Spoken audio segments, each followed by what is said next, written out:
저녁에 서울 광화문 앞에서 이 큰 자선 공연이 있었습니다. BTS 아시나요? 방탄소년단. 전 세계에서 아주 유명한 그룹이 멤버가 7명인데 남자로 7명 되어 있습니다. 다 군대를 다 갔다 와서 그 친구들 군대 보낼 때 멀리 될 것 같은데 지금 그들이 이 나라를 위해서 이 수익 창출이 어마어마하거든요. 솔직히 따지면 어제도 있을 때 무슨 세계 순회 공연을 또 한다고 하는데 그들이 다니는 곳이 뭐 그냥 수조 원의 어떤 자산 가치가 있기 때문에 그들 문제 면제시켜도 난 되겠다. 그 스트레스는 걔네들 면제시켜줘라. 했을 것 같거든요. 이제 그들 이제 다 이제 제대를 하고 이제 거의 한 4년 만에 완전 제자도에 가서 이제 처음 시작한 이제 무료 자선 공연이었습니다. 광화문 앞에 원래는 이제 26만 명 정도 모일 것으로 예상이 됐는데 정부나 시나 경찰에 안전사고 대비해서 바리케이트 안전사고 나면 안 된다 해가지고 4만 명이 넘는 사람들이 모여서 자선 공연에 참여하고 거기에 열광하는 모습을 잠깐 보았습니다. 저는 그 모습을 보면서 한 가수잖아요. 가수 둘이 어떤 그 팬은 분명히 이 자선 공연을 하면서 우리나라에도 보이기도 하고 이제 해외에서도 계속 홍콩이나 필리핀, 미국, 유럽에 가서 자선 공연 계획을 하면 살 거거든요. 근데 이미 그 나라에도 갈 텐데 자기 나라에 와서 자선 공연 안답니다. 그래도 여기 온 거예요. 그리고 다른 나라에 가면 거기 가서도 그 공연에 참여하겠다는. 그러면 따라다니면 이제 다른 나라에서 할 때는 이 티켓값을 받을 거거든요. 티켓이 1, 2만 원 수준이 아닙니다. 앞자리 가려면 수백만 원씩 내야 돼요. 근데도 참여하는 거예요. 수십만 원, 수백만 원씩. 근데 자기는 그걸 따라다니겠다는. 시간과 물질과 얼마나 많은 또한 그 따라 있으면 열정이 있어야 그런 것도 하는 거 아니겠습니까? 저는 그런 인터뷰나 뉴스를 잠깐 보면서 도대체 몇 명이 모였을까 궁금해서 넷플릭스에서 생방송을 준비하더라고요. 그래서 넷플릭스에 잠깐 들어가서 도대체 어떻게 공연하고 있나. 근데 그들의 노래는 저는 아는 것이 하나도 없습니다. 제목만 아는 것이 다이너마이트. 제목만 알아요. 가사도 잘 몰라. 근데 질서 정연하게 하면서 물론 통제하는 부분이 있었기 때문에 있었지만 수많은 사람들이 모여서 거기 열광하는 그 모습을 보면서 과연 나는 예수님을 믿는 우리들은 그 주님 앞에 얼마나 열광하고 있나, 얼마나 열정을 가지고 그 주님을 예배하고 있나, 그 주님을 따라가고 있나. 팬들도 한갓 그룹의 가수의 그 팬들도 자기의 시간과 노력과 열정과 수많은 그런 물론 재정이 있으니까 이렇게 따라가겠지만 그런 것을 다 투자하면서까지도 가는 곳곳마다 따라다니는데 우리는 제자의 모습으로 얼마만큼 그 주님을 따라가고 있는가 잠깐 생각해 보았어요. 오늘 우리는 왜 이 시간 주님 앞에 나와서 예배를 드린다는 것은 그 주님이 지금 따라가고 있는 거잖아요. 그 주님을 예배하고 있는 거 아니겠어요? 우리가 온 마음과 정성과 뜻을 다하여 이 시간 하나님을 예배할 수 있기를 원하고, 그러면 진정 그 주님을 따라가는 참담 제자의 삶의 모습, 주님을 따라가는 우리의 삶의 모습은 어떠해야 되는지 오늘 말씀을 통해서 좀 은혜를 좀 나누려고 합니다. 오늘 본 말씀은 베드로전서에서 예수님의 제자였던 베드로가 쓴 서신서입니다. 1절 말씀이 이렇게 고백하고 있네요. 그리스도께서 이미 육체의 고난을 받으셨으니 너희도 같은 마음으로 갑옷을 삼으라. 이는 육체의 고난을 받는 자는 죄를 그쳤음이니. 베드로가 고백하는 거예요. 왜 그리스도께서 육체의 고난을 받으셨는가? 육체의 고난은 예수님께서 왜 이 세상에 오셔서 십자가의 그 모진 고통을 당하셨는가? 왜 십자가를 지셨는가? 물론 우리는 다음 주에 고난주가 구할 수 있습니다만 그 의미를 그 어느 누구보다도 우리가 잘 알고 있지 않습니까? 지금 그 하나님을 예배하고 있는 우리는 예수님께서 왜 이 세상에 오셨는가?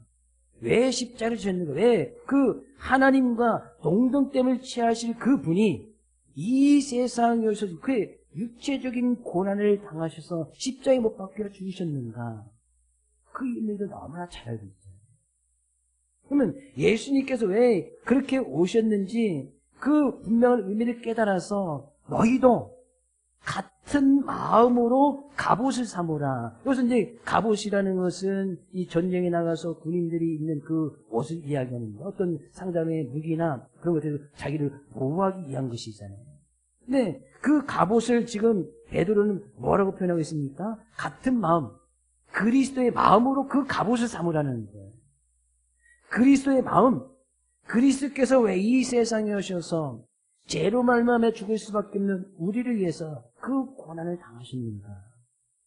그럼 주님께서 정말 귀하고 소중하게 여기는 것이 뭐였어요? 죄인된 우리를 구원하시기 위해서. 찬송가 94장은 이런 찬양이 있습니다. 주 예수보다 더 귀한 것은 이 세상 부귀와 이 세상 명예와 이 세상 행복과 바꿀 수 없네.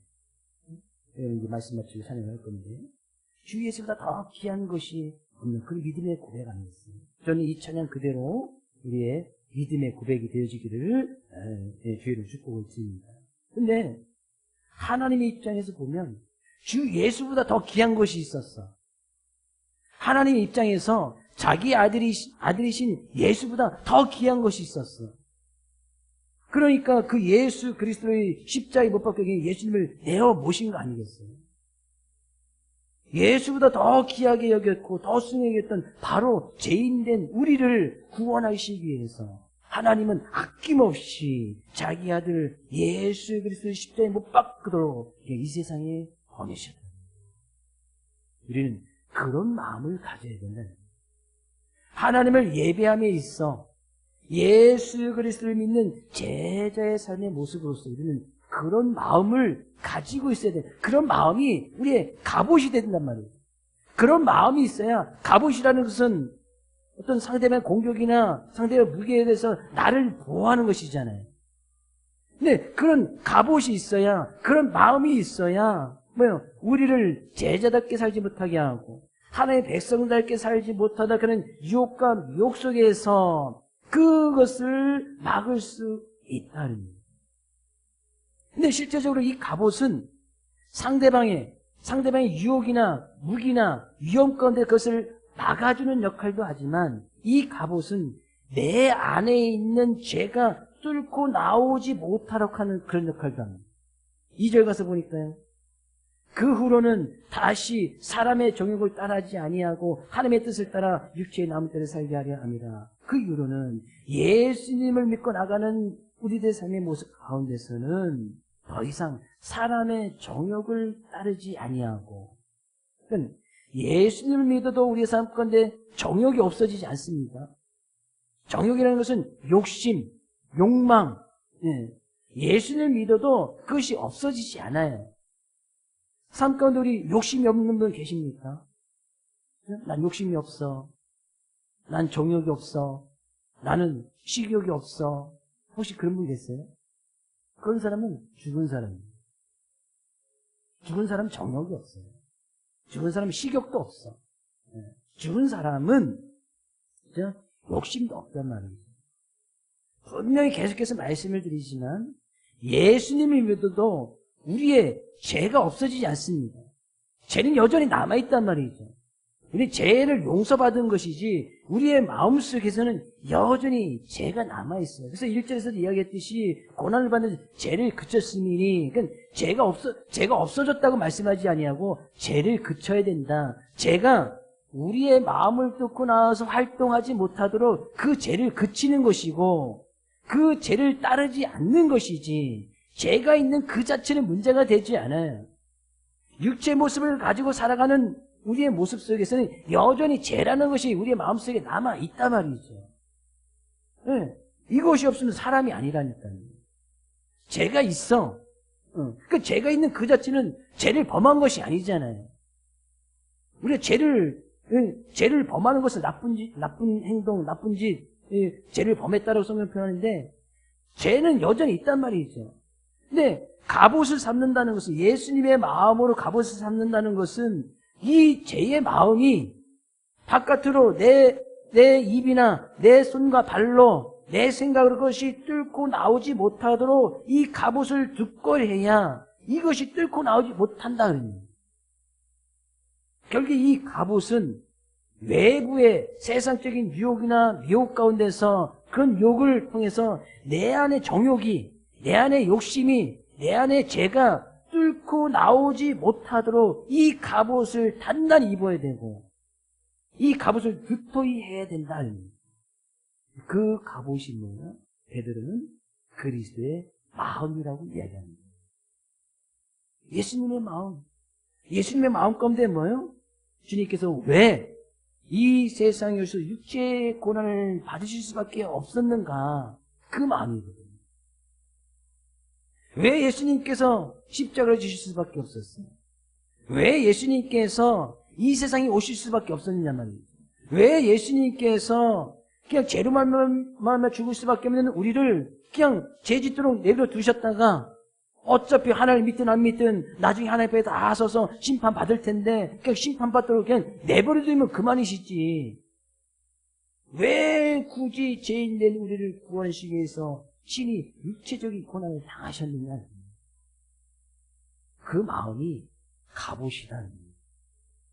우리가 지금 하나님을 예배하는 것도 그런 마음이 있기 때문에 예배하는 거 아니겠어요? 아, 예수님께서 나를 구원하시기 위해서 이 세상에 오셨구나. 그 은혜 감사함으로 우리가 지금 예배를 드리는 거예요. 이런 마음을 가지고 하나님을 지금 찬양하고 그 하나님을 예배하고 있는 거 아니겠어요? 뭐 다른 이유는 없잖아요. 예배 드리는 뭐 다른 이유가 있습니까? 누구한테 뭐 잘 보이기 위해서 예배 드리는 건 아니잖아요. 그렇죠? 누구에게 잘 보이려고 하면 지금 미용실 가고 화장을 하고 해서 누구에게 잘 보이려고 가면 되지. 그럼 하나님 앞에 어떻게 보면 그죠? 다르게 생각해보면 우리 하나님도 잘 보이려고 하나님을 잘 예배하도록 그런 마음을 가지고 와서 우리가 지금 예배를 드리고 있는 건 아니겠어요? 그러니 이 갑옷이라는 것은 뭐 옷이니까 이 예수 그리스도의 마음으로 우리의 마음을 그런 옷으로 좀 갈아입어야 된다는 거예요. 근데 이 옷을 입는 것이 결코 쉬운 일이 아니에요. 우리가 뭐 어디를 가든 뭐 그 자리에 맞는 격식에 맞는 그런 옷을 입고 가잖아요. 제가 만약에 강단에 뭐 저는 그렇게 옷에 대해서 그렇게 중요하게 뭐 생각하진 않지만 제가 뭐 이 강단 설교 오는데 뭐 트레이닝 입고 와서 설교하면 돼요, 안 돼요? 할 수는 있잖아요, 그렇죠? 그러면 뭐라고 하실 거예요? 목사님이 운동하다가 와서 지금 뭐 설교하시는 거 뭐 할 수 있잖아요. 안 되나요? 안 되나요? 조금 보기 그렇죠? 되긴 되는데 조금 보기 그런 거잖아요. 좀 보기 더 흉한 거는 뭐 그냥 속옷 내버려. 속옷 바르면 와서 설교를 해. 설교 집중 안 되겠죠? 뭐 하는 거야, 저 사람. 목사님 미쳤나? 이제 정신 나갔나? 이제 드디어 됐구나, 이제. 뭐 그럴 거 아니겠어요. 그러니까 거기에 맞는, 되긴 돼. 되긴 되지. 근데 거기에 맞는 어떤 격식이 맞는 옷을 우리가 분명히 좀 갈아입잖아요. 잠잘 때는 잠옷 입고, 외출할 때는 외출복 입고, 어떤 뭐 격식 있는 그런 자리에 가면 거기에 좀 맞는 옷을 좀 입고 가잖아요. 그런데 막 그냥 설거지 하다가 김치국물 먹고 막 그런 거 입고 나가시는 분 아무도 안 계시잖아요. 근데 가도 돼. 근데 상대방이, 예의가 없이 사람들이 뭐 저렇게 뭐 그냥 김치국물 막 먹고 설거지 하다 먹으면 되긴 되는데 조금, 보기 좋지 못하다는 거예요. 우리의 마음 가운데서도 이런 예수 그리스도의 마음으로 우리의 마음을 좀 갈아입어야 되는데 이것이 쉽지 않아요. 예수님의 마음을 갑옷 삼아서 그 마음을 정말 두터이 해야 되는데 이것이 쉽지 않은 거예요.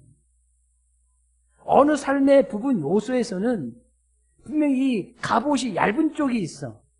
그럼 그 얇은 쪽은 그 얇은 그 틈을 통해서 이 죄라는 것이 그 얇은 쪽을 통해서 뚫고 그냥 나와버린단 말이죠.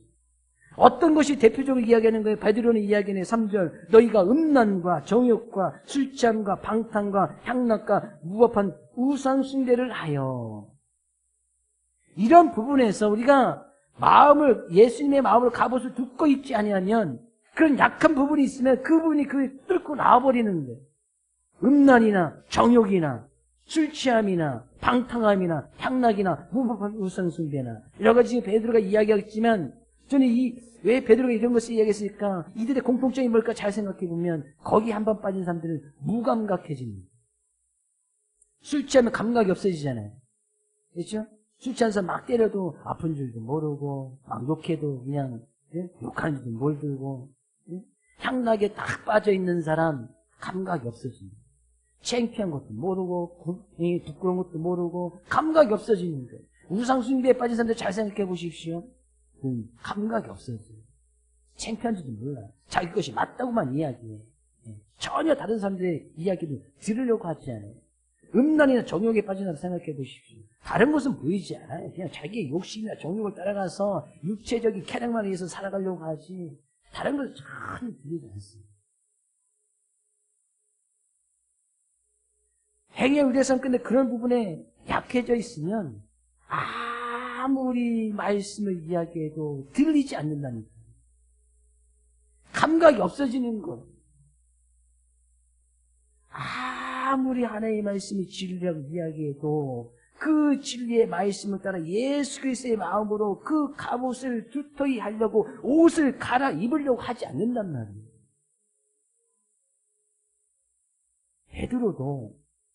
베드로사도 너무나 잘 알잖아요. 예수님을 믿기로 작정하고 예수님을 따라가는 제자의 삶으로 살아갔습니다. 근데 그 예수님의 마음으로 갑옷을 두터이 하지 않았을 때는 예수님을 배신하기도 하고 예수님을 따라가면서도 그렇잖아요. 예수님을 배신하기도 하고 예수를 믿는다고 막 따라다니면서 기적을 맛보고 체험도 하면서 혹시 예수님께서 왕이 되시면 내가 그래도 예수님의 수제자인데 나에게 한 자리 주겠지 라는 생각이 베드로에게도 있습니다. 예수님의 마음을 제대로 알지 못한 거예요. 예수님께서 이 세상에 나는 너희를 고난받고 십자가에 못 박혀 죽을 것이다. 베드로가 주님 그러지 마십시오. 그러시면 안 됩니다. 예수님 마음도 모릅니다. 그러니까 그가 예수님이 배반하기가 도망가기가 그러나 끝내 예수님께 십자가에 지신 것을 보고 부활하신 주님을 다시 만나고 그때 그가 진정으로 예수님의 마음을 깨달아 안 그 순간부터는 진정으로 주님을 따라가는 제자의 모습으로 살았던 것이 아니었어요. 그가 이전에 그 무감각했던 그 감각이 다시 살아나서 예수님의 마음이 이런 것이었구나. 그의 삶의 모든 것이 다 깨어져 버리고 주님 앞에 고백함으로 진정으로 제자의 삶의 모습으로 살아갔던 베드로의 삶의 모습을 너무나 잘 알고 있어요. 그럼 베드로가 지금 편지 쓴 거예요. 어부 출신인 그가 지금 서신서를 안 들고 있는 거예요. 그러니 우리는 주님의 마음, 예수 그리스도의 마음, 예수님께서 왜 십자가를 지시고 이 세상에 오셨는지 그 마음을 잘 갖고 있는 것이 중요하다. 근데 그 마음도 우리의 삶 가운데 분명히 연약한 부분이 있을 거예요.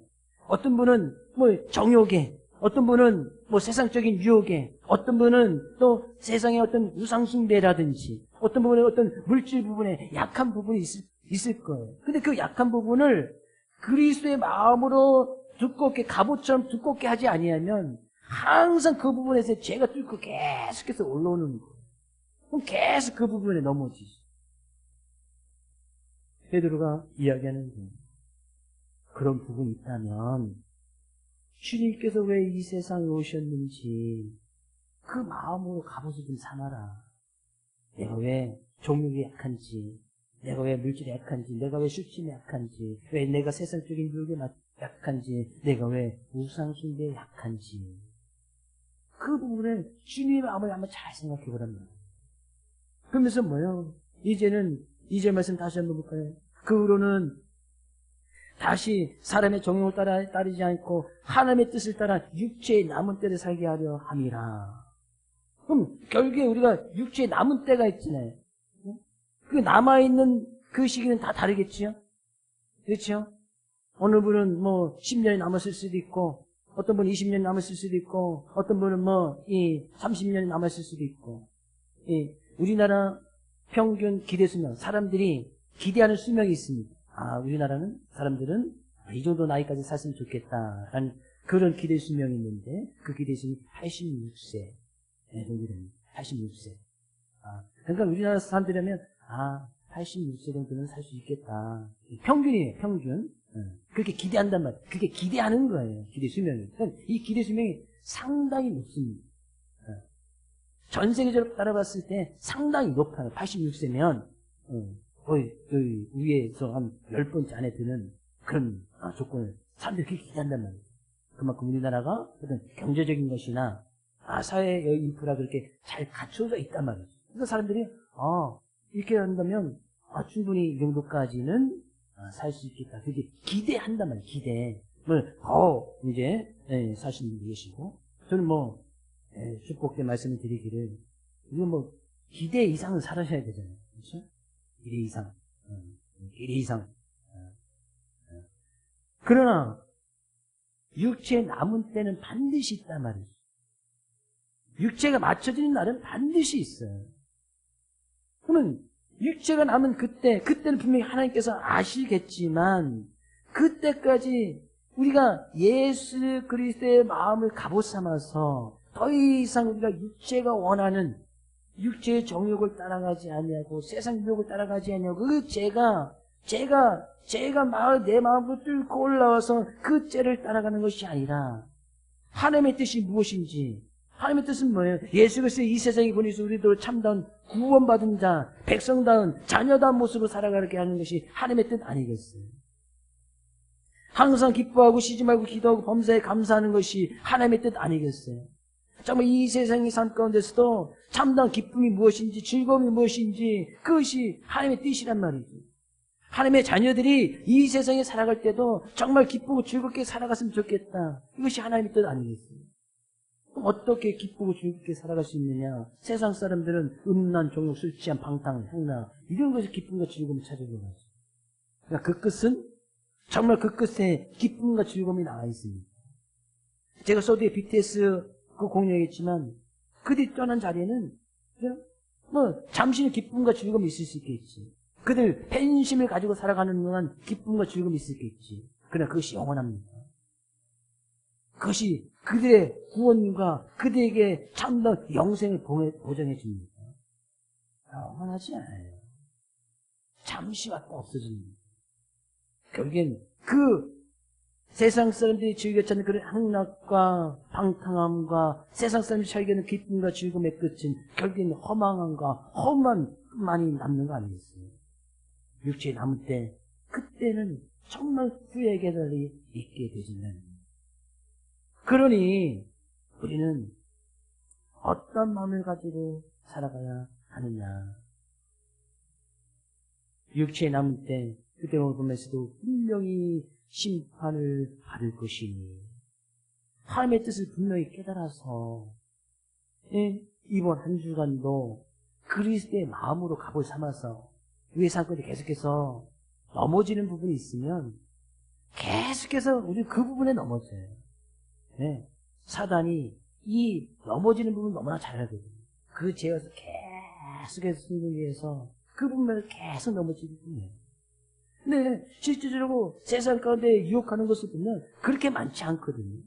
먹는 문제, 마시는 문제, 입는 문제, 이생의 자랑, 육체의 정욕, 안목의 정욕, 거기에 다 있잖아요. 항상 그 부분에서 걸리는 거예요. 항상 이것을 사단 마귀는 그 어느 누구보다 너무나 잘 알고 있어요. 그러니까 계속해서 그분 건드립니다. 그럼 계속해서 그분은 넘어질 수밖에 없고 쓰러질 수밖에 없고. 베드로는 이야기하는, 자기도 그런 경험을 했으니 경험자가 이야기하는 거잖아요. 그러니 그런 부분이 있으면 그리스도의 마음을 분명히 제대로 잘 깨달아서 그 그리스도의 마음을 가지고 우리의 옷을 좀 갈아입어라. 그것을 갑옷 사바라. 갑옷.